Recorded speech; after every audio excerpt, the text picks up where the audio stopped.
Yep. I'm really pleased with it. It's a butterfly. Have a look on my Facebook page. It's there. That's lovely, isn't it? What's that? That's a tortoise shell, is it? Yeah, that was just on my mobile phone. Now I've got the camera on this. See, I didn't know me butterflies. Tortoise shell, yeah. So you're happy with your new phone then? Yes, the camera's really good on it. I've taken some really nice pictures. But I'm really pleased with that one. I think the composition of it works well as well. It looks really It's only random. I mean, I was passing and I saw this butterfly and I took 3 pictures and that was the last one. Sometimes random's the best. Yeah, I couldn't frame it or do anything other than go, stay still and take the picture. Shaun, I couldn't agree more. We're ready. Especially with this podcast, sometimes random is the best. Random is good. We like randomness. Well, we've had nothing but random for the last 3 weeks. That's good. Okay, cool. Because I haven't watched anything. Let's get ready to rumble!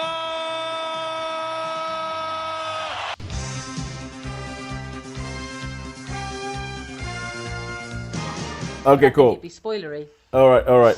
Okay, let's. We're I'll tell you what. Let's just fire away. Let's go. It's Nothing on the screen, but no. Hello and welcome to Netflix versus Cinema, the podcast that asks the titular question: Netflix or cinema? Which one is giving us more value for our money? Where should we spend more time every single week?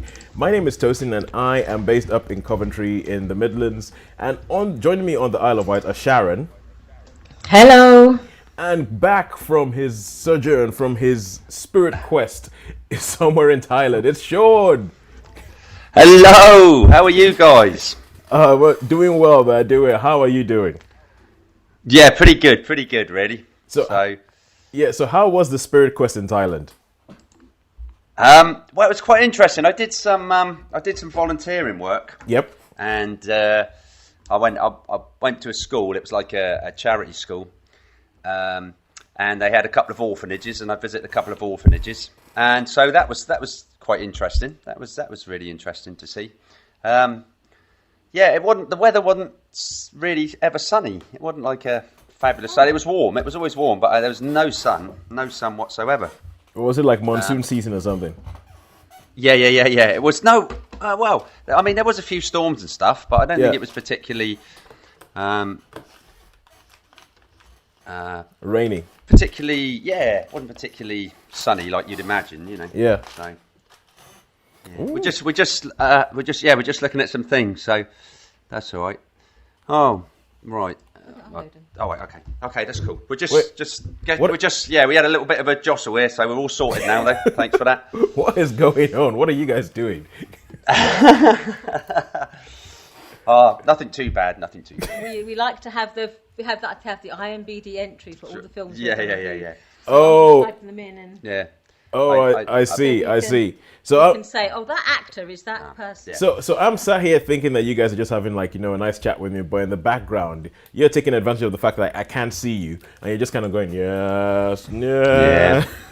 So it's like, anyway, how are you, Tosin? I am Did you doing miss well. me? Obviously not. Sharon said no. She was totally pleased that I was gone. That's what she told me. That's what was happening.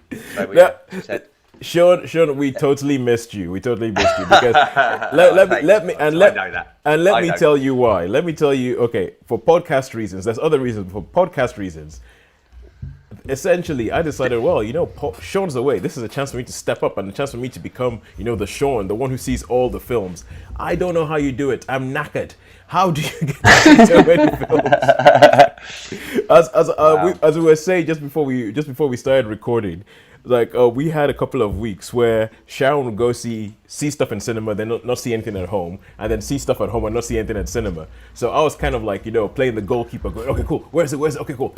Yeah, you haven't seen anything at cinema? I'll go to the cinema. You haven't seen anything at home? I'll watch stuff on Netflix. That kind of stuff. And I'm just kind of good, I don't know how Shaun does this, man. And sure enough, you've come back with a laundry list of things that you have seen. I have, yes. I am. So essentially, all I'm going to say is that I'm going to concede defeat, say I will never be the Shaun, and just let you do your thing. Yeah, that's okay. Do you know what is a strange thing? Is that I more or less coming back from Thailand, I got back to the island about 11 o'clock.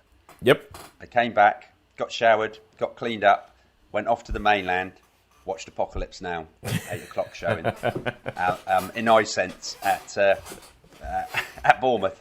So, and I mean, it was great, really. And what was really nice about it was I called a friend, old school friend, probably my best friend at school for many years, Paul, and said, did you want to come? And he was like, yeah, I'll pick you up. Are you still, at your mum's? I said, yeah.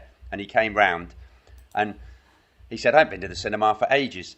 Now, they've built a brand new cinema in Bournemouth, the Big Odeon. And there was 2 cinemas which are totally gone, disappeared and all that.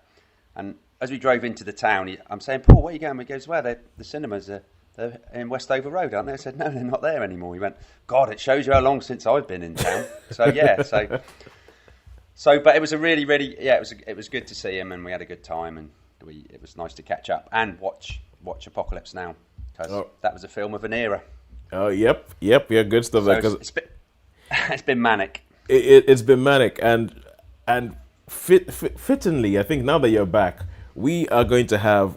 I mean, this is going to be a long show. I think I should just say that up front. This is going to be a long show, and I think thankfully you guys said, because there's usually a film quiz that happens on the Thursday evening, which you guys are not going to tonight.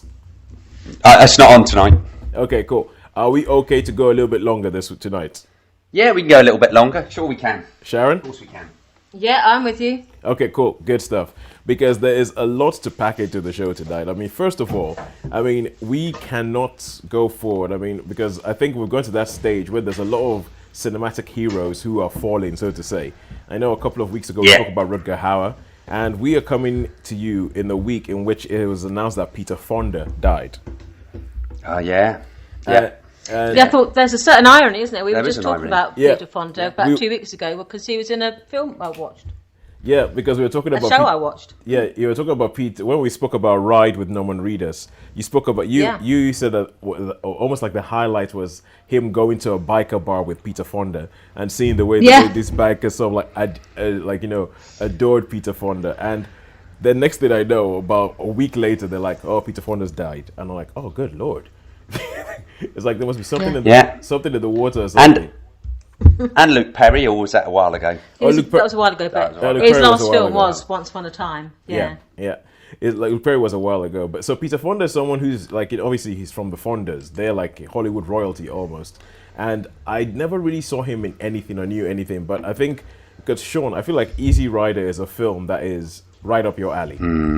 It is, yeah. So I must say that I saw it many, many times. I mean, Dennis Hopper, Peter Fonda, Jack Nicholson. Yep. That's great. And I always remember the line, when he just says, do you want to come with us? As they say to Jack Nicholson, because he's like a lawyer, a Southern lawyer, and he says, wow, do you want to come with us? And Peter Fonda says to him, have you got a helmet? And he goes, have I got a helmet? Right, and it's an American football helmet, and then they just take off on their choppers, And yeah, it's... there's an actor that I really like, a 70s actor that was in a lot of westerns and stuff, called Luke Askew. And he plays like a hippie sort of Manson-y sort of. I mean, Easy Rider was a film of an era, and it's great, and it's an iconic film, isn't it? Yeah. And I'm sure when we talk about one of the films tonight, that'll that'll pop up. I mean, it's weird because obviously the big film that we're going to talk about tonight is Once Upon a Time in Hollywood. And the whole Peter Fonda Easy Rider thing ties into that stupid. It's a bit spooky, quite frankly, when I think about it. I'm not sure whether he died before. It's the right era, isn't it? Yeah. I'm not sure whether he died beforehand and then they waited until now to release the news, or something like that. But the fact that they announced it around about the time once upon it's a little bit spooky. But Peter Fonda, Hollywood legend. I don't think it's unfair to say that. I don't think it's absolutely Hollywood legend who died this week at the age of I can't remember was it 78 or something like that. Yeah, probably. I think there's longevity in the family, isn't there? Because Henry was quite a decent age when he passed. Yeah, his dad Henry Fonda, his sister Jane Fonda is still going strong at 80. Still going strong, yeah. Yes, she's the older, Hanoi Jane. Honestly, the things I've seen her in recently, I'm liking Jane Fonda in this age, like in Grace and Frankie, and she was in a film called Our Souls at Night. I'm really liking her. And so that is the sad news about Peter Fonda passing. And also this week is the week in which some less tragic news, but still to a certain group of people, still tragic, was announced, which is that Disney and Sony have fallen out over Spider-Man, which means that at the Yeah. moment, Spider-Man movies saw are on that. hold. Oh, okay. Yeah. They've, Because They- yeah, sorry, carry on, Sean. yeah, I was just saying because because it's all to do with the merchandising, isn't it? And Marvel is saying, because I think Marvel are only getting like 5% or something like that of the merchandising and everything else. It's a nominal amount, I think. Well, the thing is, like, the when you actually think about it, what I've read about the deal that Marvel and Disney and Sony struck up so that they could have Spider-Man in the MCU, it sounds stupid. It sounds like Marvel do all the work that makes this thing good, and Sony get all the money. Yeah. That's the way I read it as well. That's the way I sort of perceived it. And so I was kind of like, really, this is stupid, because Sony didn't have a clue what to do with Spider-Man. They were messing around with Spider-Man, and it took the MCU taking him, and they, from the word go, knew exactly what they wanted to do with him. I think the iteration of Spider-Man that they had in the MCU is one of the things I love the most. But now, all of a sudden, like, Sony has said, no, we want all the money. We think we can do better with Spider-Man on our own. Which leads to two things. The prospect of more Sony Spider-Man with them when it comes to the live action, because Into the Spider-Verse I loved. But the live action, I feel like they did not have a clue. They did not know the arse from the elbow. No, I agree with you, Toast. I agree. I mean, I sort of any of the Spider-Man films, I don't really. But you know what I mean. I wouldn't bother me if I'd never ever watched them again, because I thought they were Well, pretty they seem awful. to keep wanting to reinvent it every couple of years. And it's like they clearly don't know what. Well, they you know, tried where it. it's They going tried it or with the what it's Fantastic doing. Four, haven't they? But having said that, that's Fox anyway, isn't it? Is it? That was Fox. That was Fox. Yeah. That was Fox, and I think Disney have got them, haven't they? Acquired them? Yeah, Have they Disney have acquired them? acquired them. So Disney's going to have, or Marvel Studios are going to have so much to play with, aren't they? Really, that they might just with Spider-Man just say we're bide our time. You see, the thing is, the other thing that Sharon just said is the other bad thing about this, which means that we might have another Spider-Man reboot, which I'm hoping to God does not happen. Because come on, what's that going to be like? Reboot the thing 4 times in 20 years, please. And especially where they ended the last one. They ended the last one in such a great place that made me so want to see what's going to happen next. I mean, this is the only time in my mind I'm like, okay, well, there's an obvious answer here. Disney, buy Sony. That's it. You're buying Sony. That's it. You're buying everybody that's else it. already. Buy Sony, then you can sell everything that isn't Spider-Man and just keep Spider-Man, but sell everything else that Sony owns. Sell Bond. But keep Spider-Man. I think. Yeah. It's like I know. That's the type of thing, isn't it? Really. Yeah. It's something that just made me go, oh my God, why? But anyway, that's me. That's my 5-minute rant over. Cool. Cool. You got a 5-minute rant, Shan? We haven't heard much from you. You have a rant about something. Come on, we want to hear. She's lovely, isn't she? She's so reserved, so mellow. No. Okay. I don't think. Have we ever had a rant from Sharon? Oh, we don't think we did. have we? We did. Sean, you should listen to the shows where you were away. Oh right, okay. I'll try and catch up with them then. oh wow, really? Yeah, especially. Interesting. Then. Especially. Up, yeah. Actually, no. Wait, weren't you around when Sharon reviewed a film called After? Oh yeah. Oh yeah, I was actually. Funny enough, but I mean that's a mild rant, isn't it? I mean, we want to see an angry rant. That's what we're waiting for. I think I've heard one in the last couple of weeks. I think what happens, Sean, Okay. Sean, what happens is that you go away, right, and then there's a vacuum that needs to be filled. There's a rant vacuum. You expand into the space available. So there's a rant vacuum that needs to be filled. So either I go in there 1 week or Sharon goes in there 1 week, but either way, the rant vacuum will be filled. That's cool. Good. Just sort of say there's 3 words that you can say that will probably set Tosin off onto another one. The Lion King. The Lion King, Oh. which I have seen. No, so don't. Yeah, I'm not. Supposed Okay. To, you Okay. say anything about that? This is good. We're kind of moving through what we need to talk about because we have an also ran section of the show where we talk about either maybe one of us has gone we talk about films that either we don't have time to review properly or films that do not fill our rules for being reviewed on this show. And that is that number one, if it's a film that you've seen, if you're bringing a film here, it has to be a film that you have not seen before. So you cannot see a film in the cinema, go watch it on Netflix and go, yeah, watch it on Netflix, it was great this week. You can't do that. We're trying to bring as many Netflix originals in as possible or original content made on other services. And also, what's the third one? Oh, if you've seen a TV series, you have to watch the entire season of The whole series. The entire season, yeah. Yeah. So this is the also around section, sort of like a notable mention section that we could talk about things. And Sharon, I think you were saying, Or if we've already done a full review on it, so we tend to just do like a quick. This was my quick recap. Yeah, Yes. because you guys were you guys sort of with the Lion King. We've done a full review. You've done a full review of Lion King. And you two guys were sort of fairly close in So opinions. you saw I that think, away, wasn't it? didn't you? And When you were away. I saw the Lion King because I thought I wanted to see something, so I thought I'll go see the Lion King. You're talking about the new one. Seen the new Lion King, because Yeah. I've never seen. So I went in. I'd not seen the Disney version of the animated version, so I just went straight in, not knowing nothing. Now, I was mildly surprised actually.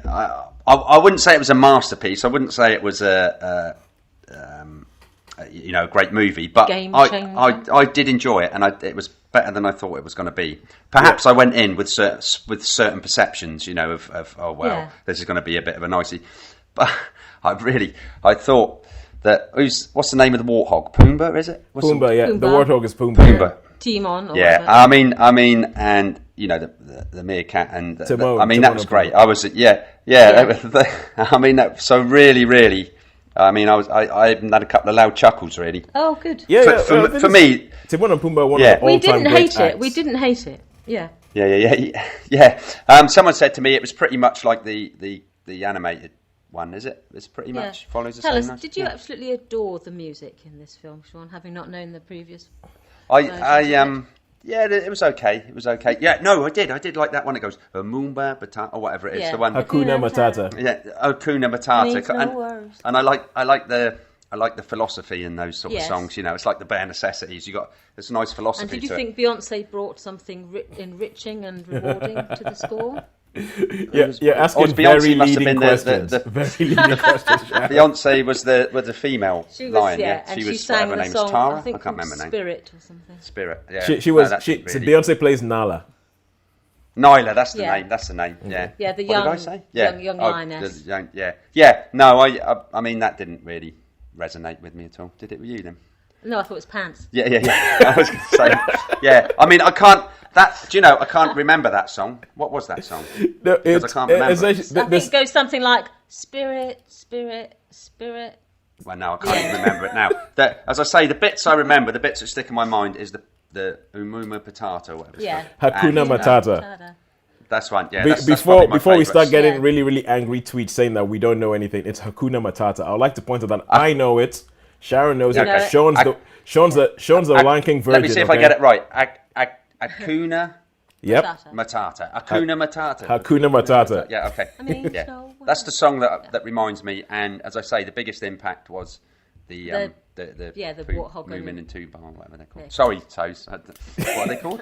People are going to be tweeting in all the time. Say, Sean, get your facts straight.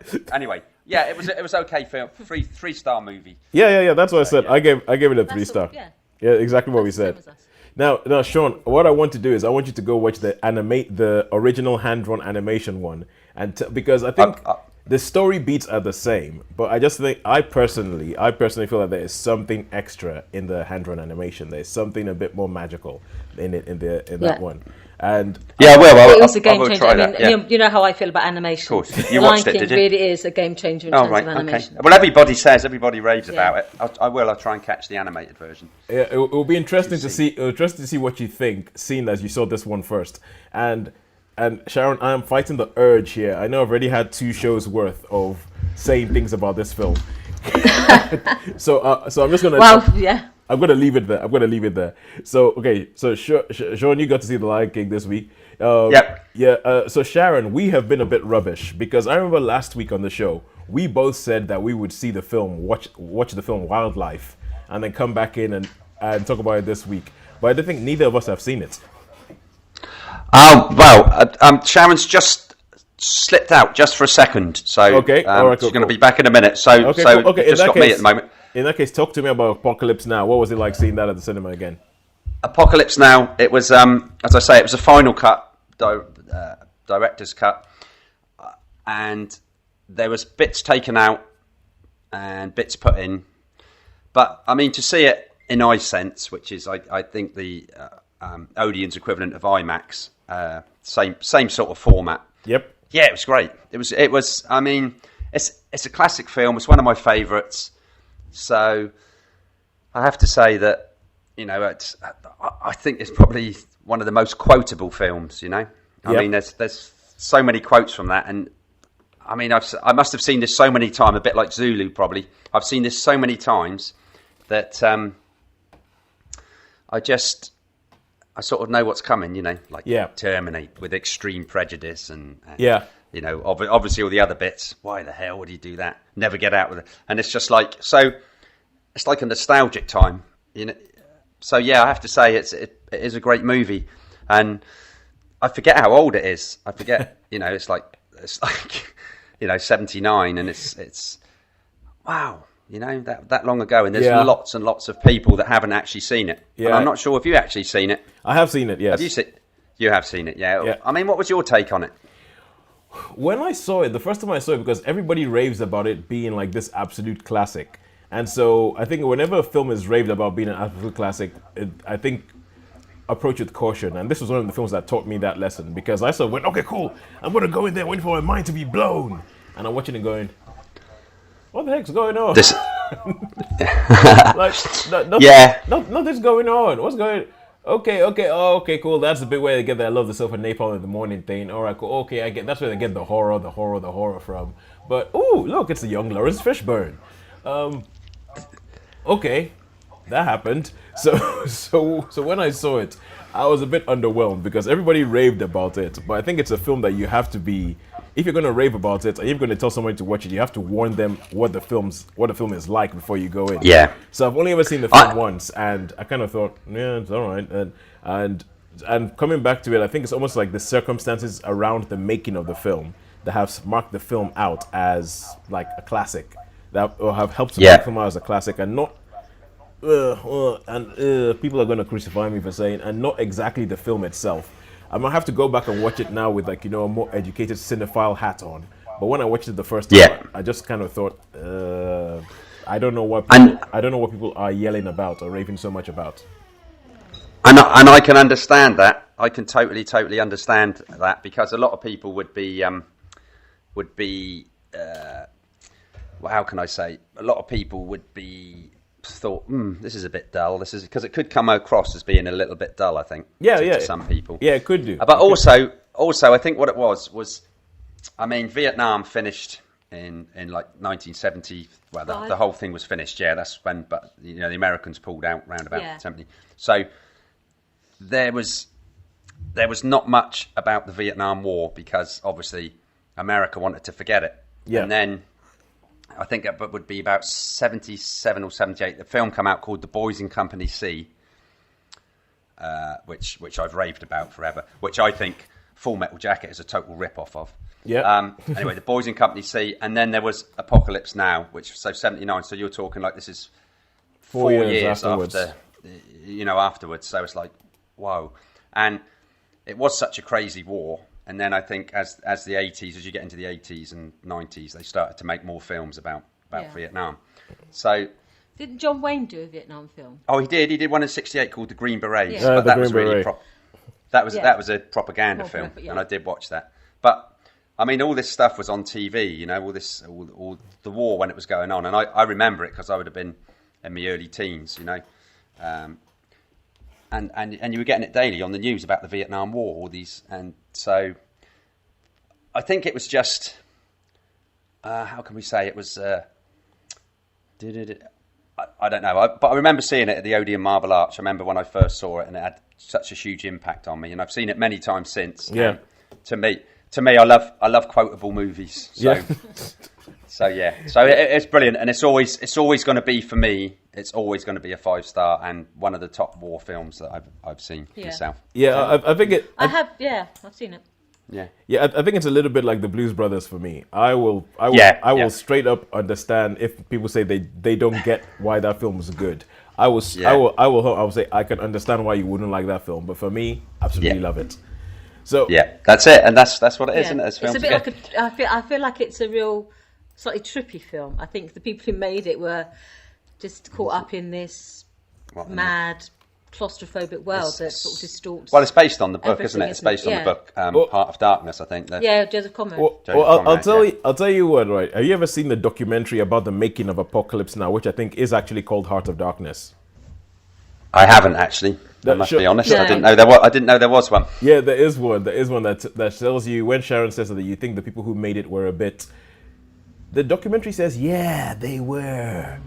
Oh yeah. Well, they reckon especially that Dennis Hopper was like. They reckon that Dennis Hopper was like so coked up. Well, you know what it is, man, because he is, and he's the one. And they reckon that he was like, when he comes out, Yeah, so, I think a few of them went to rehab after the film. Yeah, probably. But yeah, and I mean, there's the bit up the Dolung River, the bridge, the bit on the bridge. I remember as well. Okay. Hey, lads, yeah. Anyway, let's not go down those. Trippy. Okay. Yeah, it is a bit trippy. So anyway, we it need will to always move be on. a top film for me. We do need to move on. Then we've been going about 20 minutes, and we haven't even got anywhere near the films we're actually going to talk about this week. So Sharon, I think before you ran off, I answered a question that apparently just went off into the ether, and I was saying that we've been a bit rubbish because last week we said that we were going to watch Wildlife. And neither. Oh, and I forgot. Neither of us have watched it because sure, we were having this discussion about how I found I'm going to a stage of life where I feel like almost like I need to be in the mood to watch something, which I think you don't suffer from. Do you ever feel like you have to be in the mood to see a particular film, or do you just watch anything? Can you pretty much go, I'm going to watch it and then get into it, or do you think, no, I have to be in the mood to watch that?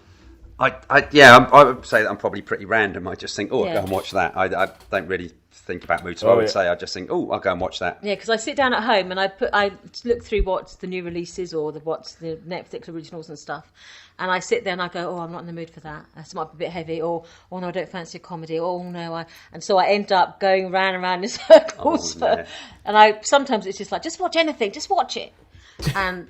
I tried to do that the other week and I gave up after half an hour. That can happen. I've done that where I thought, what's this? And then you've got sort of... I thought I have to watch something to review. And I got half an hour in and I just thought, I can't bear it. I can't carry on. So. Oh, well. Okay, yeah, but we said that for me, this thing just ended up on my Netflix list. And it turned out that both Sharon and I had this film called Wildlife with Carey Mulligan and Jake Gyllenhaal in it. Mm-hmm. That we both had on Netflix, so let's watch that. And guess what happened? It turns out apparently neither of us have. Neither of us felt in the mood to watch that film. So wow. That is why you are the professional here. You anyway.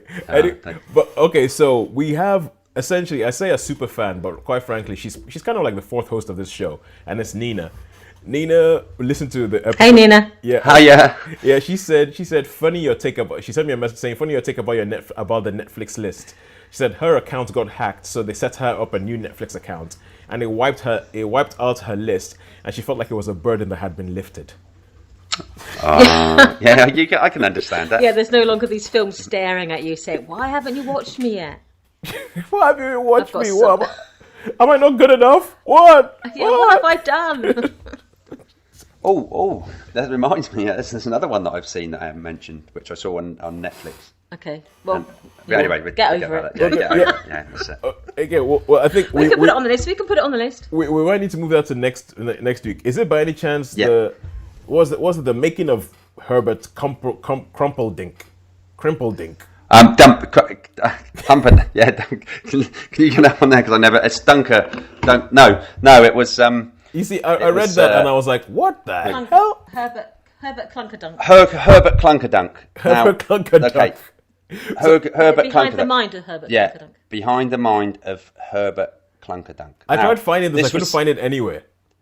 No, it is. It's pretty odd. It's funny enough, I found this on iPlayer. Does iPlayer count as a iPlayer counts. stream stuff? Yeah, iPlayer It's counts. a medium. Yeah, it's a medium, and this is this is bizarre. It's one really, really strange, bizarre comedy, and they're only about 10 minutes each. So there's about 6 of them, and they're just 10 minutes, and there is a sort of general theme that runs through them, but it's just really, really crazy, off the wall comedy where he's like does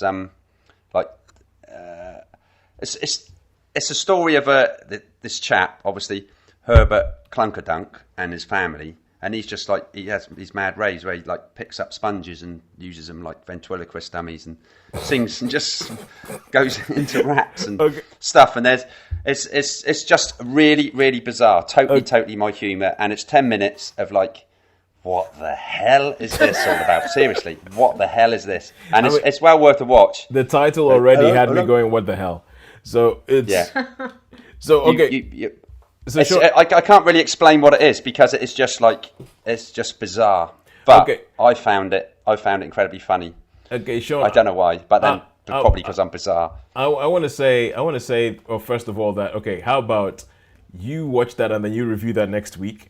I want to say, okay. I want to say I'll watch it as well, but after what happened last week with Wildlife, I don't want to put my neck out there. just no. But, We're not committed I mean, to the anything. thing is, no, you're not committed. But I mean, I've seen all of them, and there's like about 6, and they're only like 10 minutes. So if you just put one on, if you get iPlayer, Clunkerdunk, yeah, the mind of Herbert Clunkerdunk. That's a mouthful in itself, isn't it? And just watch a couple of episodes and let me know. I think you'll hate it, Tosin, but it tickles me. But anyway, watch one. It's 10 minutes, and let me know what you think. And you might end up watching them all, and you might agree with me. So that'd be interesting. And you, Sharon, you can as well. Yes, watch. and Okay. you never know. All right, cool. Have a look at that. I'm not sure I'd hate it as much as, we started talking about the things like when you first sign into Netflix, it just throws these things at you and goes, how about this? Watch this. And it starts playing a trailer. And the latest thing that Netflix has thrown in my face is something called Sextuplets, which Oh right, okay. looks terrible. It looks it's Marlon Wayans from the Wayans family, and his style of comedy can be. I find that it grates more often than it doesn't grate, and honestly, it's like him trying to do the sort of Alec Guinness / Eddie Murphy thing where he plays sextuplets. Oh, well, Yeah, he plays all Oh of them. right. I've seen a poster for it on Netflix, and I've looked away as quickly as I could. Yeah, the trailer looks terrible. This film looks so bad. I'm like this, but I know there's people who watch it, which is why Netflix made it. But it's anyway. But now, next week I'm hoping to talk about Good Omens, which I've been watching as well. But let's carry on with the show. Oh my god. Yeah, let's get on with the show. Oh, Should good do, lord! yes. Like half an hour to get to the first film we're going to talk about. Right. And also because of this film, because of what this film's all about and all that, this is Tarantino coming back with his film. I know that I've got a timer set up, and we usually have 7 minutes per film. But I unfortunately do not think that 7 minutes will be enough to talk about this film. So I've made an executive decision to double that and give us 14 minutes to talk about Once a Time in Hollywood. Okay. Cool. Sean, which I think, because I feel like Sharon, you have some stuff bubbling away. Sean, I know it's Tarantino, Yes. so you're always going to have something. I mean, I know, Sean, you love Tarantino. I don't think you I guys love Tarantino. Yes. I don't think you guys are the same age, but you have the same brain. It feels like you have all the Yes. same influences. You have all the same things that you think are cool, all that kind of stuff. So even though I think recently that he has become a bit self-indulgent because now he's got the kind of name where it's like, it's Quentin, let him do what he wants to do. Nobody can tell him, Yeah. hang on, dude, maybe that's a little bit long. Maybe you should cut that down. They let him do what even though I personally think it's been a bit indulgent. And It's yeah, I will So- agree, Tosin. I won't argue with that. It is totally self-indulgent, Yeah. but it's indulging me as well. So long may he carry on. Yeah, and so that's the thing. And so with The Hateful Eight, I remember you were like, "Oh my god, it's great!" And I was like, "Oh, dude, he's like referencing things that I have absolutely I don't know about. I don't." Yeah, care about, that's it, I guess. And so with that in my head, I've already sort of figured out that the way this review is going to go is you going, "Yay, Tarantino!" Me going, "Yeah, come on, impress me." But before we go into that, have I ever told you my Tarantino story? You haven't? No, we might have No. done, but I mean, you know, I'm getting old. So Do tell. Do tell. Okay, cool. So there's once, I can't remember what year. This must have been like 2008, 2009 or something like that. It was the university that I was working at, and I was producing my first play. It was going to be Dial M for Murder. And so a friend of mine, Vivian Chu, she was Chu then, she's now Moat. She took me out and she was like, okay, cool. This is your first time you're producing a play. She'd produced plays before. She wanted to just let me know, these are the things you do when you're producing a play. These are things to worry about. So we went to a pub on Gloucester Road in South Kensington. And we sat down at this pub. I know it. Yeah. You know Gloucester Road, yeah. So we went to, we're in this pub, and so she's saying, okay, this is what you need to do to produce, do that. I'm like, okay, cool, I'll be right back. I'm just gonna go to the loo. And as I go to the loo, I see a guy sitting in a corner reading this big, massive book. I think it looked like, I think it was War and Peace by Tolstoy or something like that. And I look at this guy and I go, that guy looks familiar. So I go to the loo, I come back, look at the guy again, and I go sit down and I go to Vivian. That's Quentin Tarantino. And she's like, no, he isn't. I'm like, do you know what Quentin Tarantino looks like? She's like, no. and I was like, I'm telling you, that's Quentin Tarantino sat in the corner of this pub on his own with a pint and a book. And she's like, it isn't. I was like, I'm going to go ask him. She's like, no, you can't go do that. Oh, no. So I go up to him. And it's like, excuse me. It's like, I'm sorry to bother you. You look like you're enjoying yourself. But my friend doesn't think you're who I think you are. And he's like, and who do you think I am? and I think Quentin Tarantino is like, yeah, that's me. So I was just kind of like, thank you, sir. I just wanted to say, because it was around about the time Death Proof came out, and he was in the UK to promote Death Proof. And Yeah. And I was just kind of like, I just wanted to say, love the work, keep up the good work, all the best to Death Proof. And I just sort of left him in the corner, went back to my friend. I was like, I told you it was Quentin Tarantino.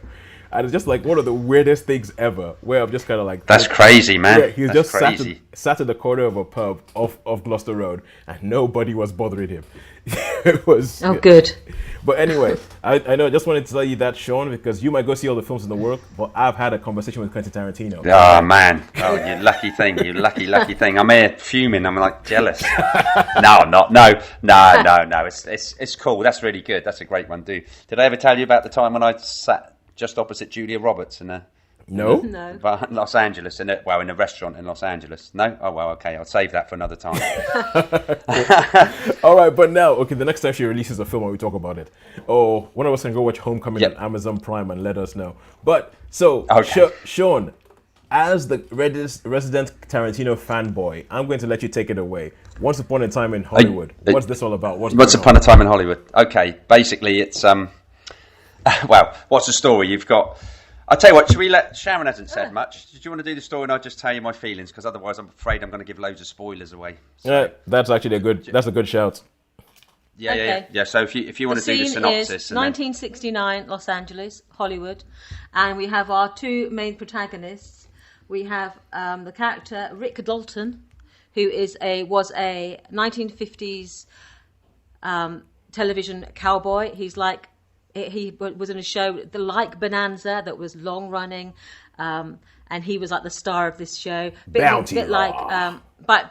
Bounty Law. And so he was the definite star of this show, and he had a permanent stunt double. His favourite stunt double, Cliff Booth. Now these are played by Leonardo DiCaprio as Rick Dalton and Brad Pitt as Cliff Booth, and they have become basically inseparable.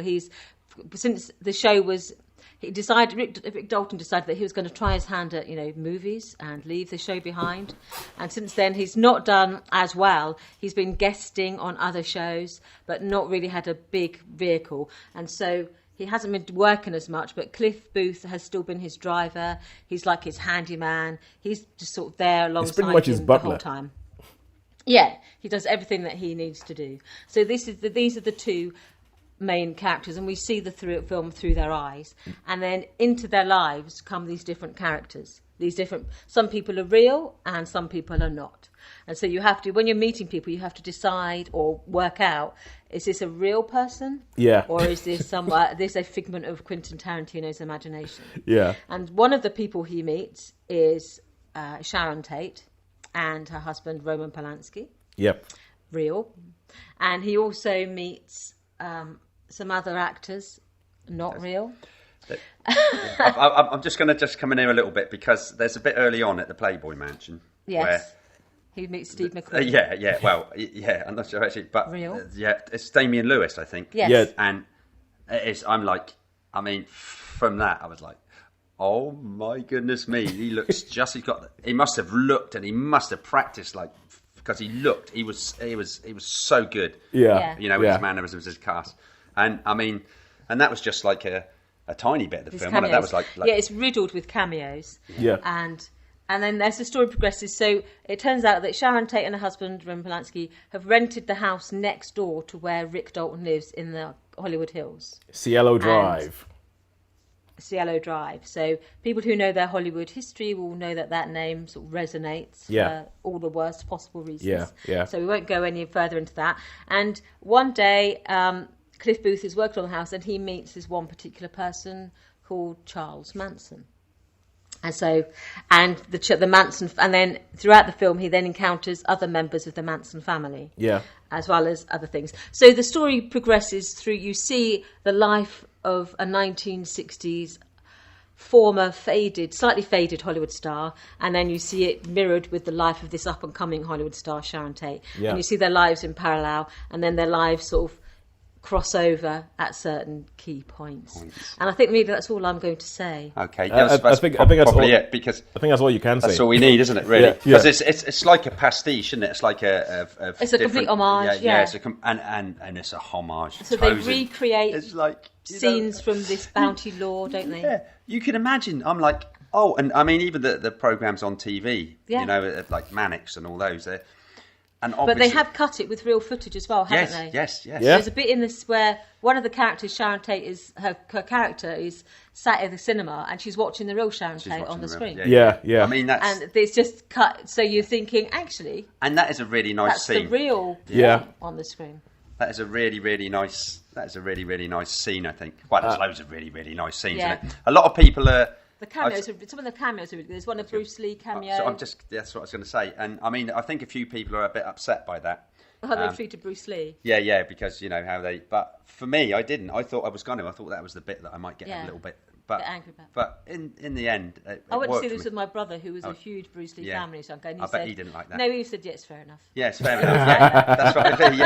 Yeah. That's what I mean. And But there's he was people quite moaning. arrogant. He was arrogant. He was yes. so super confident to the point of arrogance, and so I think to see that, you thinking actually you were a little bit pompous at times, and so to see him sort of addressed in that sort of way, we both laughed out loud at some of those Bruce Lee scenes. I have to say, and we're both Bruce Lee fans. That's it. And I mean the bit when they do get into the little bit of fisticuffs, some of that's like choreographed from Way of the Dragon. So you know the actual movements and everything like that was from. So, I mean, you know, obviously it's a film.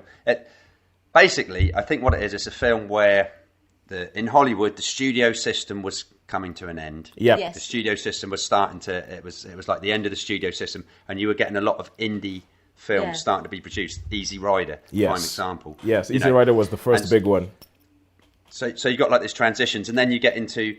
I mean, if you think of the 70s, which is my favourite era, and I did actually see an interview with Caprio and DePet on daytime TV on one of the things, and they said both of them said the 70s was their favourite era of movies because there were so many independent, avant-garde, and you know people were experimenting more and more, and it was becoming films that would never get greenlit by a studio were suddenly there. Yeah, I think it was kind of like a bit like they had a studio system for ages that this is how you make films, and it started breaking down, and the studio executives didn't know how to make a hit anymore because everything that they used to do was no longer working.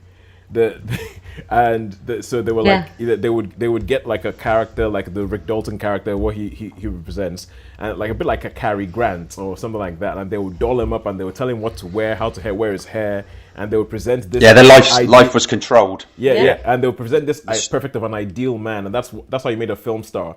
Then like Peter Fonda and Dennis Hopper come along. They don't shave. The hair's long, and they have one of the biggest hits of the year. So I feel like in the 70s, it was like the studios going, we don't have a clue what's going on. We don't know how to make a hit anymore. So they were just experimenting left, right, and center to try and see what will hit and what will be the new system, so to say. I also think as well, I don't think round about that 70s time, that, you know, because I mean, you had that glorious 60s, and then the 70s was quite a time of austerity, and it was quite a bad time. And I don't think there was lots of spare, and I don't think there was a lot of spare money around as well. So the films were being made on small budget. The war in Vietnam was dragging on for the Americans. In Britain, it was like the 3-day week strikes. That's it. So it was a grim time for some socially, wasn't it? Yeah, it was a grim time, but it was a prime time for the cinema. You know, it was creative. Creative. All right. Creative. But all this while, I feel like we keep jumping in, Sean, while you're trying to tell us what you thought of the film. Yeah, okay. Well, what I thought of the film, I could do. Just, I mean, I liked the cameos. I love, I mean, favourite act, Al Pacino as well. I mean... I didn't realise how short he was, quite honestly. I know, but I mean, he's so totally fits a role, and you know, you need to go to Italy, you need to make these, you know, and it's, and you had all the posters in the background, you know, just what it was like, the TV programs going on, so the whole thing was, like you say, it was incredibly self-indulgent, and it really, really indulged me, like his films do, you know, and I could just watch it again and again, and I've seen it a couple of times. And you obviously see more and more, like the little action figures in the back, or you know, certain posters, because a lot of the posters are real movies. I mean, like you saw McKenna's Got Old, all those sort of films. So you've got all those films of that particular year. Yeah. So there's just so much in it. I think it's like whatever you bought, and I mean, I know probably you would be an 80s kid, would you, Toes? Like with most of your, because. Like that Ready Player One, I often think about Ready Player One. That must have been absolutely heaven for fans of 80s movies. Do you know what I mean? There must have been so much in there for fans of 80s movies. Yeah. Well, with Tarantino, there's just so much in there of, you know, late 60s. And again, I love the cars. Which is, you know, and there's a lot of that. There's a lot of that in the film of actually being in the car, just driving around, and the camera in the back, just driving around. There's quite a few, you know, quite a few scenes actually with them driving, you know, and seeing whizzing around that bend in the road. I think that must be an iconic bend in the road, because they all seem to do a wheel squealer coming out of Cielo Drive. Well, Hollywood's funny because you do have to go up in the hills for it. You know, it's like, but you can drive up there. You know, I mean, you see the house and that. It's not like I think it was mainly because Cielo Drive it became infamous for what happened to Sharon Tate. Later. But so the thing is, it might surprise you to know this, but even though I left us 14 minutes, we only have 5 minutes left to talk about this film. Wow. Well, you better tell us something. You better tell us something about it. What I thought about this film is, Sean. That's all right. I won't be offended because I'm sure it's not, it's not for everybody. So if you didn't like it, that's fine. No, that's fine. You won't be offended because I loved this film. I absolutely loved it. Seriously? I really thought. Do you know? I sat and I thought, okay. Like this. I'm so pleased. I'm really megally pleased. Because the thing about it is that because it sets during a period of Hollywood that really, really intrigues me. When that whole change. And I feel like, first of all, I mean, a couple of quick things, because Sharon, I know you want to say some things, and a couple of quick things is, I personally think that this is the best Leonardo DiCaprio has ever been. I think I have never seen, because I've always maintained that whenever I see Leonardo DiCaprio act in a film, I see Leonardo DiCaprio giving a good performance. I never see him disappear into the character. And in this one, I thought he totally disappeared into the character. I thought the whole idea... Yes, I agree. Yeah, I thought he showed the whole range of emotions, didn't he? Oh, man, he was amazing in this film. I mean, the whole idea of this star who used to be a big deal, and the scenes where he goes into a trailer and you can see him trying to G himself up because he kind of like, he's self-destructive. He knows he's self-destructive. He kind of blames himself for the fact that his career isn't exactly where he wants it to be. I thought he was brilliant. I thought Brad Pitt was awesome as well. I think Brad Pitt, there's few people who do effortless cool like Brad Pitt does. Totally cool, wasn't he? Totally cool. He totally did. I mean, the scenes with him and his dog, I absolutely love. I mean, this is a film that is more about, this is what it was like being in Hollywood at that time. It doesn't, if you think about it, storyline-wise, it doesn't really have a story. It doesn't really have like, this is where you're trying to get to. It's just kind of like, this is their life. I'll tell you else. This is their life. I'll tell you else was great in this, Toes, and that was old Bruce Dern, wasn't it? Yeah, Bruce Dern. That surprised me. I wasn't until when it was like, oh my goodness me. Bruce Dern shows up for a show. Well, I think Margot Robbie is brilliant in the short time she's on screen, because Sharon Tate, obviously, you said the real life stuff, what happened to her and all that, but you present this, and the film presents this sort of like, she's this sort of like hopeful ray of light, like almost, so she's presented as almost being untouched by the whole sort of like Hollywood cynicism, where like she goes to watch a film in herself because she's just so happy to be in a film and all that kind of stuff, and essentially you're watching the film and you only want good things to happen to that character, which is what makes, and it makes as the film goes along, it just becomes it becomes scarier and scarier and scarier, and you're like, I don't know what Tarantino's going to do. How is Tarantino going to address this? What is he going to do? And there's a moment in the film where I clicked and I was like, oh my god, this is what's going to happen. This is what I think this is what I think is going to happen. And if this is what happens, it's going to be so Tarantino, but for once I am with him, and it would be so cool if that is exactly what happened.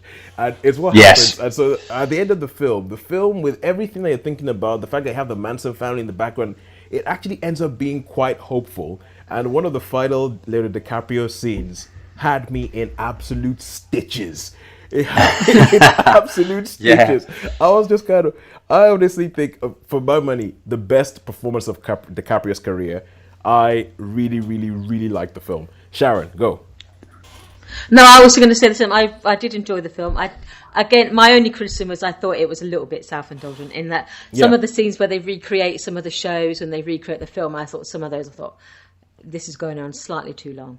It should have, been a bit more disciplined. But then there's pure gold in it as well. I really like the scenes for these little girls. She's this tiny little girl. That was awesome. And awesome. And she's like, I like to be in character before much. So just call me by my character name. He's going, how old are you, 12? He goes, no, I'm 8.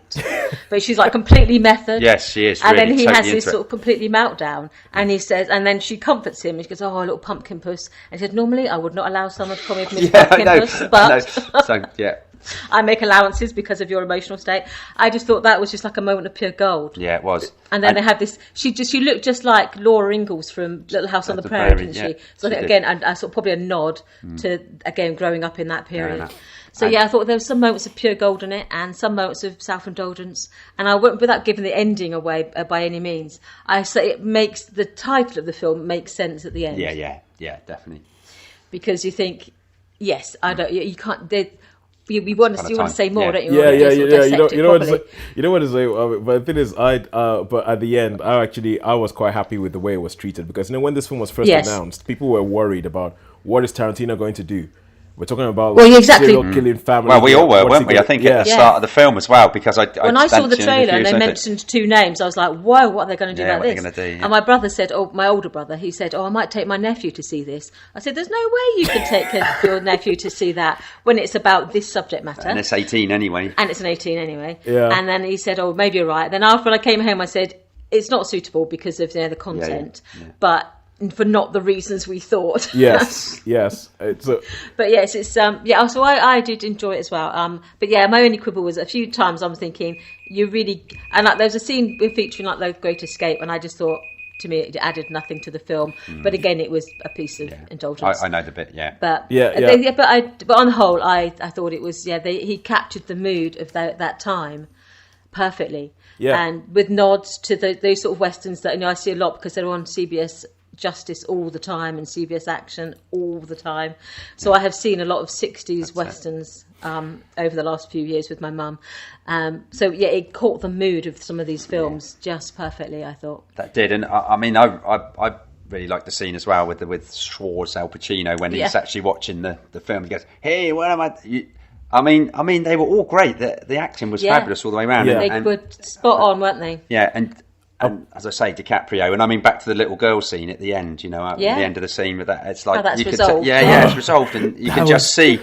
You just see like kid I've ever seen. yeah. And to me, he's like, you know what I mean? It's almost like I think DiCaprio. I am so impressed with him in this film. I am so impressed with him in this film. He is. The guy, it's the best thing I've ever seen him do. It really is. It really is the best thing I've ever seen him do.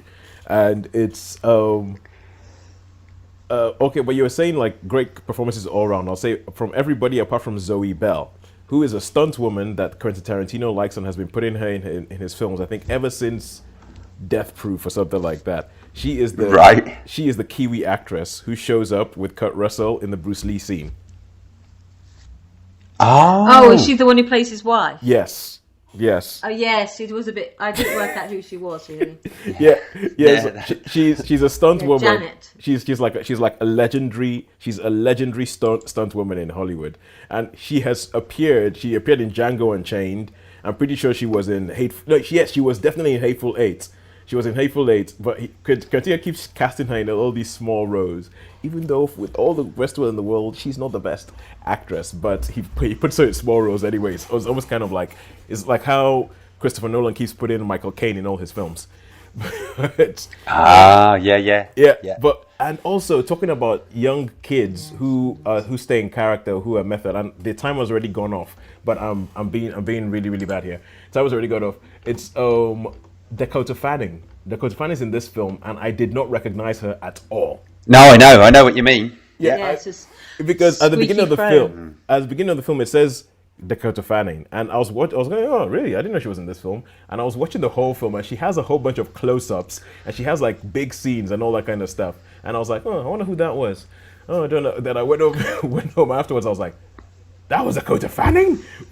I know. That was crazy, wasn't it? The only person I did that with actually was Lena Dunham when she was in it. Yeah. I did not recognise her at all. And when I was in the credits, I thought, who was she?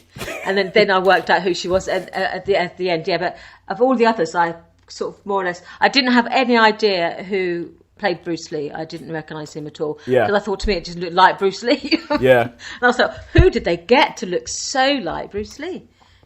Yeah. And it's this martial artist called Mike Moe. Moe, yeah. All right, cool. So, okay. He did a great job.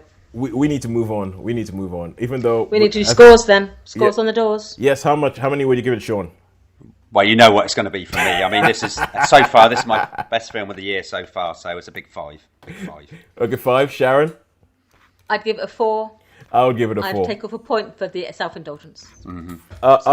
That's fair enough. That's way better than I thought. I thought you two guys were going to be like, ooh, so good and pleased. Look, Sean, no, look, and you were right to be worried, because I went into this film. I will hold my hands up and say I went to this film with my knives sharpened.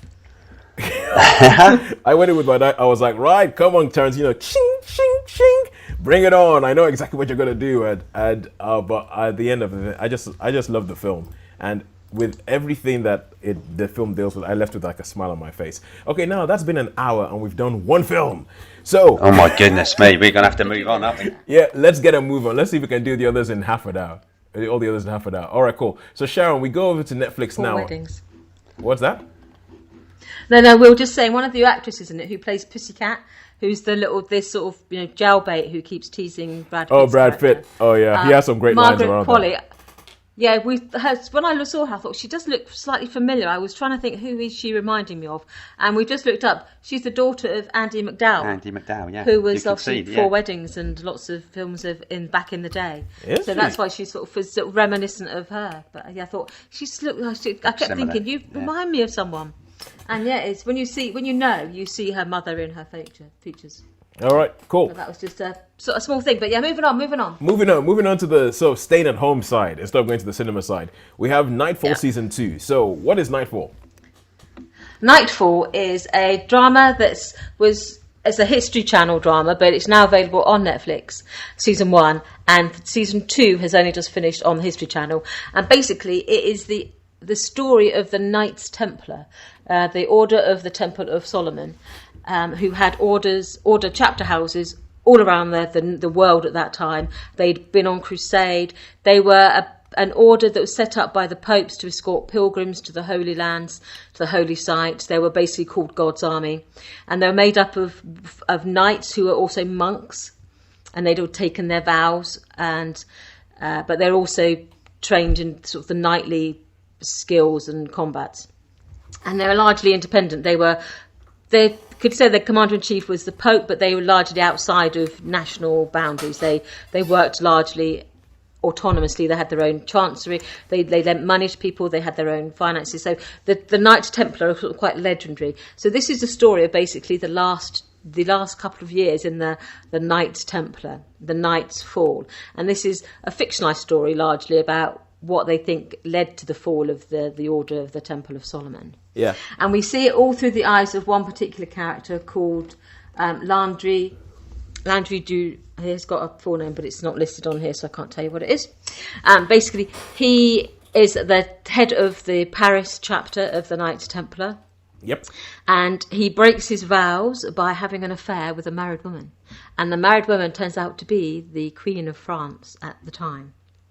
And that sort of fall from grace on his part is the beginning of the chain reaction that leads to the downfall of the Knights Templar, especially in France, and how there's this sort of battle of wits between him and King Philip, who decides that to enact revenge for his sort of broken honour, he decides to destroy the Knights Templar. All right. Those French queens, so, Those French queens. They're Terrible, aren't they, really? So it does sort of, you see the life of how they fight bandits and how they go about their business, and then you see them in combat with the king. So there's lots of fighting, and there's lots of action, there's lots of, Okay. goings on. You know the way it is that anytime you have anything with somebody who has a sword in it, and it's set in a time before a mobile phone was or electronics existed, the inevitable question is going to be asked about Game of Thrones. So So do you think that this was like, Game of Thrones is popular, now we can make this? I think it may have sort of, they're not, obviously this is based in sort of history, and they give you all the dates and details and stuff, and it starts off in one of the Holy Crusades. But yes, it's got nods to it in that it's historical, and there's a lot of knights and there's sword fighting. But it's, in some ways, to me, it's more reminiscent of another History Channel thing, Vikings. Yep. It's that sort of, they try to sort of have a nod towards historical accuracy, but then they sort of sex it up a bit with the violence and with by making the characters really identifiable. Yeah. So there are a cast of characters that you really sort of get behind. Was there one about Alfred the Great called The Last Kingdom or something like that? Yes, that's another. That's on Netflix because I remember as well. seeing that ages ago. That's based on Bernard Cornwell novels, right. a series of books by Bernard Cornwell. But yeah, it's a similar thing. They've taken sort of a period of history, and then they've just tried to recreate it faithfully, but then with its dramatic License. goings on. Yes, so yes, I thoroughly enjoyed it. So to me, it had good drama. I like the fact that it sort of had nods towards history, and it made me want to think, okay, what was the life of someone like in the sort of medieval France? It's like, I'm going to go on Wikipedia and find out exactly what happened. Find out a bit more about this. But no, I thought the characters were well done. They were charismatic. It was, the action was good. It was brutal and grubby. And yeah, it just appealed to that sort of, that side of me that likes a bit of, dirty, grubby sword fighting history. Cool. So yeah, I really liked it. I enjoyed it. But yeah, season 1 is available on Netflix, and season 2 is available on catch up through anyone who's got like Sky platform. All right. And how many stars would you give it? I would give it a 4. Ooh, give it a 4. Because I really liked it. Ooh, cool, good stuff. So 4 stars for that. Knightfall, because I think I've seen the title before, but now maybe after that I might actually go watch it. Yeah, I might give it that. Oh, and in season 2, the big name in it, Mark Hamill, appears as one of the Templar Knights who he's all bearded up and he's got grey robes on, but he swings a sword. Jedi. Well, he's used to it, isn't he? Yeah. He's having his all Jedi mind tricks. He's having a bit of a moment. Yeah. Yeah, so he's quite a fun addition to season 2. So as one of the names, I just was scrolling past the picture to delete it, and I suddenly went, "Oh yeah, of course, it's Mark Hamill, wasn't it?" So yeah, no, I thought he was good. He was fun. All right. So yeah, it was a good. Oh, good. I checked that. I will check that one then. All right, cool. And now let's jump back to the cinema. And this is a film that I think, Sean, you're the only one who's seen this. I wanted to see it, but didn't get around to it. It's called Good Boys. Good Boys, yeah. Good Boys. So now this film looks like, because it's produced by the same people, it's released in the same year as Booksmart, and it looks very much like Superbad. Like, it looks like it's Superbad, only that this time they're even younger. For little ones. Yeah. Superbad for 12-year-olds or something like that. For 12-year-olds, yeah. Yeah, it is. It's basically the story, like, you know, this little gang, the beanbag gang. You know, they're like three friends, and they're obviously they're a bit of a transition because they're going through schools, you know, and they got the whole like, they get invited to a kissing party, and it's really, really important. You know, one of them really, really likes this girl, and they go on a bit of an adventure. And they go, we've got to find out about, you know, kissing. So they decide to get basically a story. They get a little drone, and they decide to have a peek at the house next door, where there's a couple of older teenager girls. Yep. And they the girls capture so it's a story of that. So they go round to knock on the house, and then the girls aren't going to give it back, and so they swipe like handbag, which has got all sorts of things in, you know, like that. And then then it becomes a bit of a caper, a bit of a chase, you know, where they're all you know, so it's and then they go, right, okay, so basically we've got to get another drone. I know, let's go for let's go. The only place that does it is a mall. You know, this mall, we need to get to the mall, and we need to get money and all that. So they're sort of going on an adventure, and one of the lads, he just can't help but tell the truth. He has to tell the truth, and all the time. So, and they're in a shop, and they're probably supposed to be at school, and he goes, and a policeman walks in, and he goes, oh, we're not supposed to be here, and the sort of copper goes, oh well, he goes, okay, well, I'm just clocking off, so just as long as you tell me it'll never happen again. And then the little lad pops out and he goes, oh, but we've got drugs, and we've done this, we've done that, and we've done all the other, and he starts confessing, he starts giving, and they're looking at him and saying, well, yeah. Anyway, yeah, so it's a good fun caper movie. Okay. And it's yeah, I mean, there's a few laughs in it. You have to be 10 to enjoy it, or can you enjoy it? You could enjoy it as an adult as well. You could enjoy it as an adult as well. It's not it's just a average funny caper thing. And I think because the dads are so young, it seems you know, a little bit. And you know, it seems it's a nice movie. It's a nice movie. Yeah. So yeah, you know, there's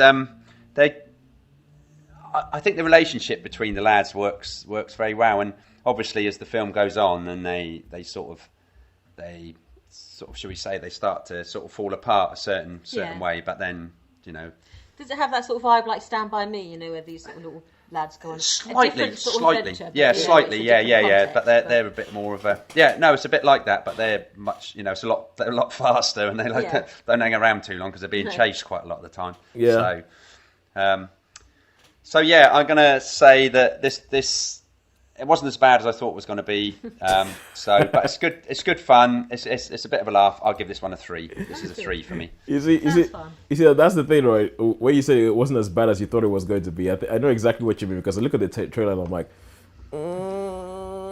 that could go bad. That could. It's sort of standing with faint praise, isn't it? That's it. I mean, there was enough in it to think, it's not quite so bad. I didn't have my jumping in my seat and crossing my legs, you know, going, for goodness sake.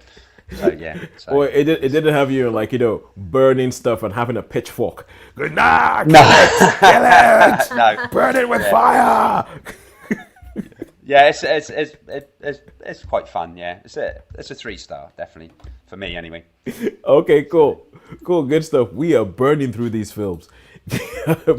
Well, we need to. We need to burn through this. Okay, so now we go back to being at home, and I saw a TV show called Back to Life. Now, this is another one of the iPlayers, so it's a BBC original thing, written by and starring a lady called Daisy Haggard, who has shown up in TV shows like Uncle. She was in Episodes.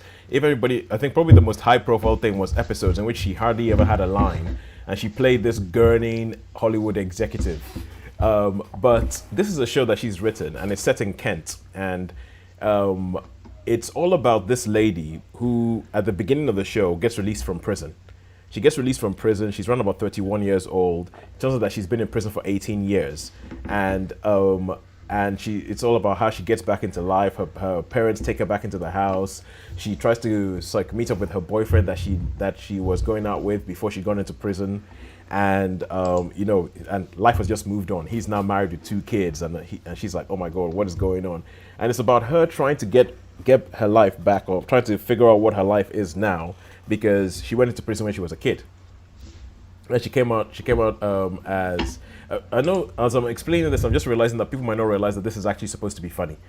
But Right, it's a comedy, yeah. Okay, so It- it's a comedy. Is it dark humor or? it's dark humor. Or- It's it's dark. dark humor. It's dark humor. It's like it's sort of like it's what's what I'm looking for? It's a comedy. It's kind of like a comedy drama because and they don't tell you straight away what it was that she went into prison for because that's just good storytelling, and as it goes on, you start seeing that people like are throwing things at the house. She tries to get a job, but everybody in the town hates her, and it becomes slowly more. It becomes more and more obvious what it is that she did, and they eventually tell you what it is that she did that and it made her end up in prison. And then there's this guy. He sounds like he might be Dutch reporter or investigator who's coming around and pops up and everything and keeps trying to interview her and says, "Miri, what really happened? What really happened? What really happened?" So I think it's a very, very good show. It's a very good. It's only like 6 episodes. It's only 6 episodes because it's the BBC and they do that kind of thing, thankfully. And you just get to see all these different things about her father, who his coping mechanism with this whole thing seems to have been to get really, really into recycling and saving the planet. And but it's one of these shows that even though it's funny and it's silly and it has all these different things going on, you end up with all these moments of just sort of like real pathos and real sort of like almost human moments. Like there's a bit where her dad he's in the GP surgery and he's talking to a lady with kids and she's asking him, "Oh, do you have grandkids?" And he's like, yes, I do. And you can almost see in that moment the way he performs it. It's kind of like what he hoped would happen, but what got taken away because his daughter got sent to jail.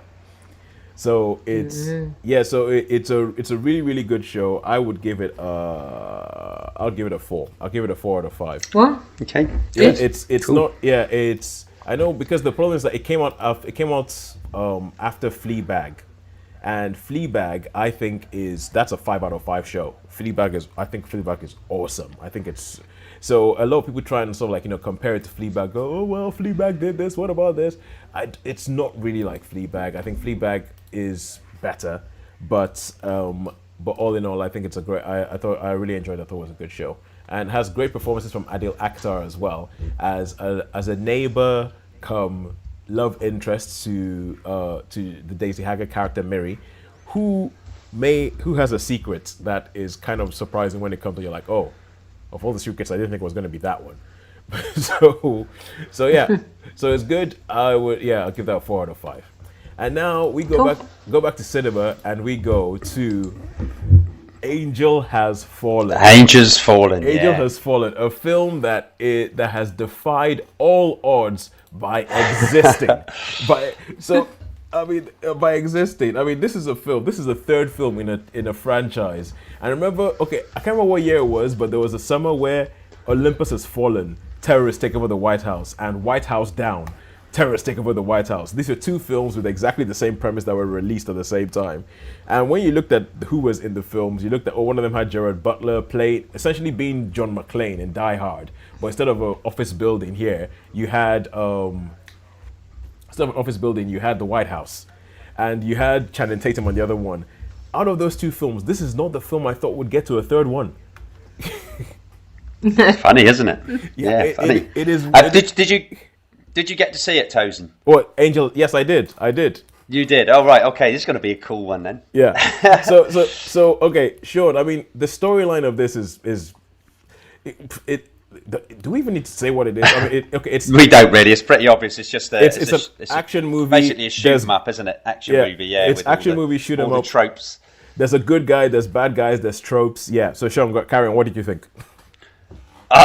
Okay. Well, this is going to surprise you. I mean, what really, here we go. Yeah, here we go. I'm going to have my little rant, and then you might. But anyway, to me, what I don't like about these films is that you've got like really trained people, and then you've got policey like trained people, which is just bloody useless. You know what I mean? And it's like, you've got to be kidding me, man.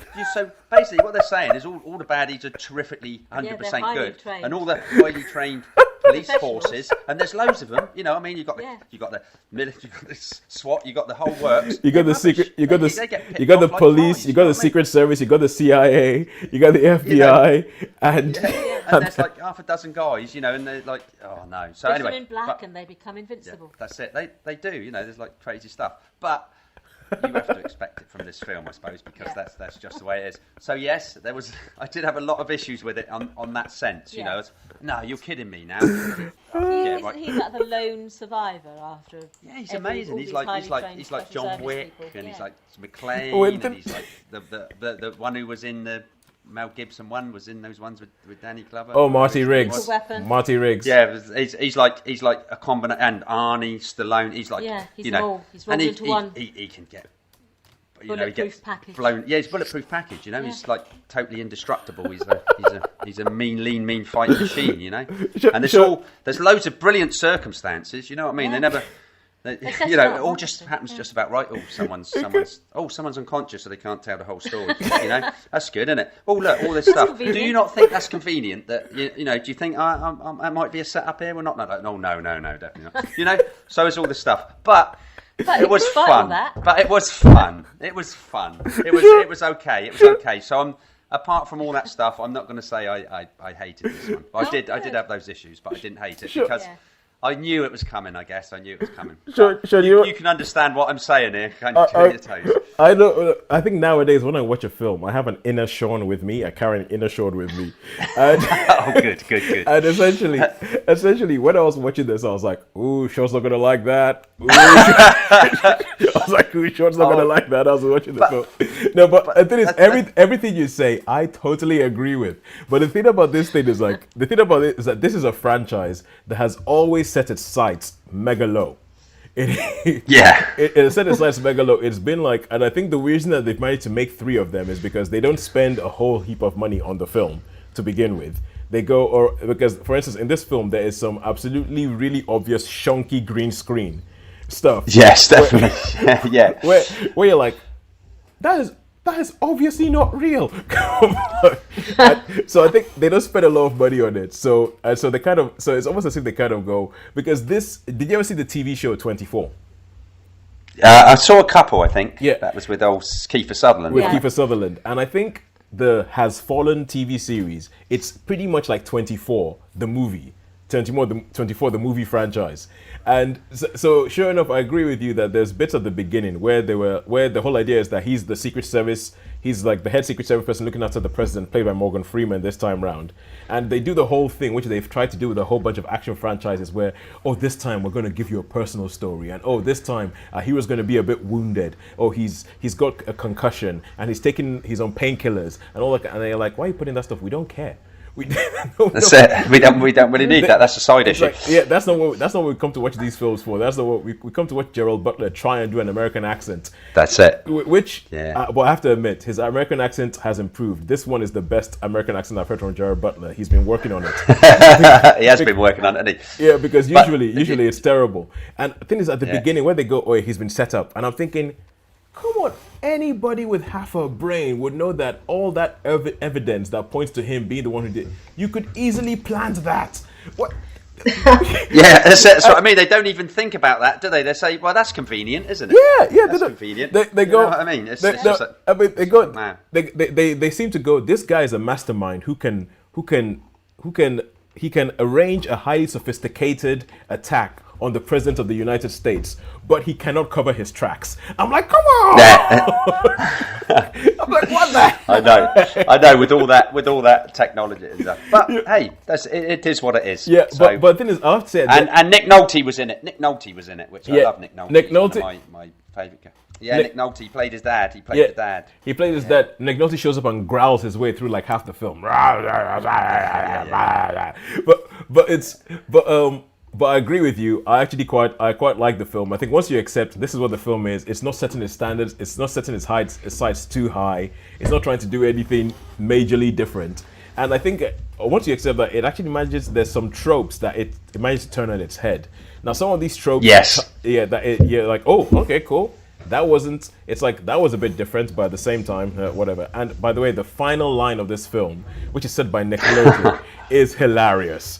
The final line of this film is it had me in stitches. It's the funniest thing in the whole film, and unfortunately, it comes in a mid-credit sting, which everybody's trying to do now, even though they're not Marvel. I don't know why they're trying to do it. So I have a lot of respect for this series for getting to a third film. That's that's what I would say. I have a lot of respect for it. I quite enjoyed it. I'd give it a 3 out of 5. And I will give it a 3 out of 5 as well. So that's good timing. Yeah, good stuff. Good stuff. So 3 out of 5 for Angel Has Fallen. You watch it, but don't expect much, and you will have a whale of a time. Okay, now Sean, we go back to a final thing that we've seen at home this week, and this is Inside Number 9 Season 2. Now, this sounds like your kind of thing because you quite like anthologies, don't you? Yeah, I do. Yeah, and this is season. No, there's 4 seasons, and it's on Netflix. Yeah. Oh, okay. So I've actually watched these on Netflix. So now I saw Inside Number 9. I think it probably a few years ago now. I did see. It wouldn't have been that long ago. Maybe 2 years perhaps. And I did catch an episode. It was just like like one of those things that I watched, like we're saying about random, and it was called Empty Orchestra, which was like a karaoke thing. And I thought, oh, I really really like this. And so I watched another episode, which was like there's a film called Clue. Which Oh yeah. was a movie film, and this episode was like this, but it was like do the crossword puzzle with some, there's a girl that comes in and the scripted crossword puzzle. Basically, this series. So I started to watch the whole lot, and it's one of those ones. It's one of these things that when you watch the episodes, you can't help but watch the episode. You just kind of and there's no. So it's an anthology series, then. Basically. It's an anthology series, yeah, with just lots of different stories. Like a different story each. Different story each week, yeah. Yeah. The only linking thing is that each one of them is set in number 9. Like number 9 of yeah, a that's street right. or something like that. Number 9, or it might be a floor of a hotel, or it might be in the train carriage. Do you know what I mean? So they're all like inside number 9. And there is in each of these, which I didn't realise, there is a statue of a hare in each of the episodes. That's the only common theme that runs through them. But so basically, they're all individual stories, and I would love to do like we've done with Love, Death and Robots. I would like to do. Like hopefully we will do with We're still going to do a Black Mirror show. Don't worry, we're going to do a Black Mirror we'll do a show. Special Mirror. So anyway, I'm going to say this because I know we're really sort of getting through time and all that. So each individual episode, I've watched 3 seasons now. I'm going to watch the season 4. It is really really worth a watch. I do. You watch them and you can't help it. They're all different stories, but there's all something in there. Like the one Sharon's just having a look now. So this is because that was the first one of the series 4, and that takes place on a hotel, and it's in number 9, and they generally end up turning on their heads. But all that's done in iambic, with where they're all like everything. So they all like talk to the screen, and they're all, and each one's different. There's one with Clue. There's a terrific one about witch where like 2 of the guys go and they're interrogating a witch. Twist the whole thing on his head. Yeah, so you've seen that one, have you? You know the one I mean. You've seen some of these, then, Toes, have you? I've seen some of these. I've seen about half of season 1. I think the thing about them is it's something I don't feel I can binge, because a lot of the episodes they tend to go a little bit dark and have a little bit of almost like a either psychological thriller or horror tinge to it. And and I feel like I can't watch too many of those back to back because it starts affecting my mood. But oh right, okay. Yeah, but they are very, very, very well put together. They're written by Steve Pemberton and Reese Shearsmith, who are 1/2 of the League of Gentlemen. So yes, that's funny, creepy as well. Yeah, but they're. I would say that these episodes are not particularly creepy. No, they just have they've that sort macabre. of gone away a little bit from that. Yeah. Not even macabre. Some of them. There's a lot of dark humour. Some of them are like There's the one in the season 1 about the guy who is in a flat by himself, and then he has like a new what's it called? A new housemate comes and lives with him, who's like this homeless guy who comes in and gives him everything like that. That one's a bit dark. There's with the where that at the end that's a bit dark because you think there's a whole thing between him, his girlfriend, and this homeless guy, and that's right, and then you're thinking, aren't you? Towards the end, you're thinking, oh, maybe that was that imagination? Yeah. Exactly, and it's really really good for getting you all. They're really really well done. I mean, the first episode, which is the one where they're all inside, or I think it's called Sardines. Sardines, where they're all inside this cupboard. That one takes a massive turn for the dark at the end.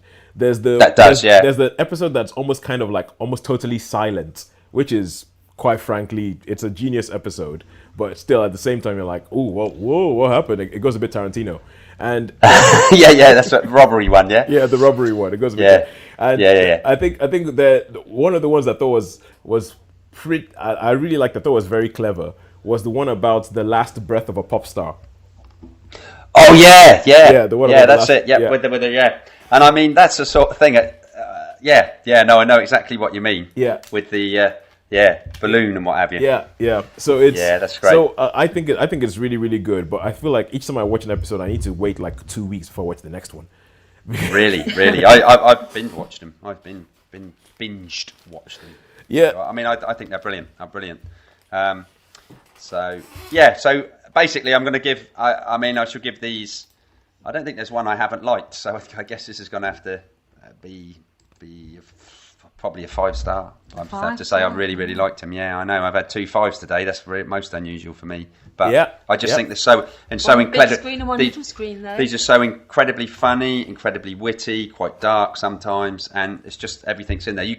I couldn't help but watch them. I watched them, and I want you to try and catch them if you can. I think they have. I think each episode is Give me masterfully. your thoughts. I think you'd like constructed. them. I think they would appeal to you because they're really subtle and quite clever and quite twisty. Yeah. All right. Cool. So, yeah. Okay. And with the madcap finish, all that is left for us to say who won this week. And this week, the winner, by a bit of a margin, is Netflix and Friends. Netflix. I was Netflix going to and say, Friends. It's almost an entire star. It's almost an entire star, but that's because we had Knightfall, Back to Life, and Inside Number 9, which are all really, really good shows. Once Upon a Time in Hollywood, which I think is an excellent movie, and but it just couldn't hold up against the. No, that's it. No, and that's fair dues. You know. You see, now this is a bit of a problem with the whole rating system. It's like whether a film is good. Whether you enjoyed it, because I think Sean, I think you would agree with me that we both enjoyed Angel Has Fallen a lot more than it's good. If you get what I mean. Yes, I do. Yeah, definitely. I mean, it was. I could have just gone to town on that, couldn't I? But it is what it was, and it was quite.